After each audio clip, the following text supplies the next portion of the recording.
ارغوان شاخه همخون جدا مانده من، آسمان تو چه رنگ است امروز؟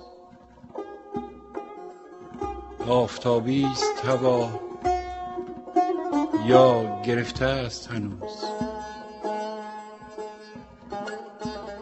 من در این گوشه که از دنیا بیرون است، آسمانی به سرم نیست، از بهاران خبرم نیست.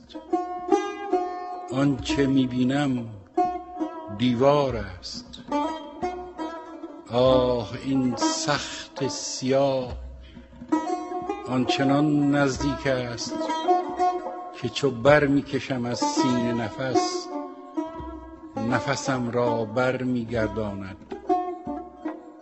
ره چنان بسته که پرواز نگه در همین یک قدمی میماند.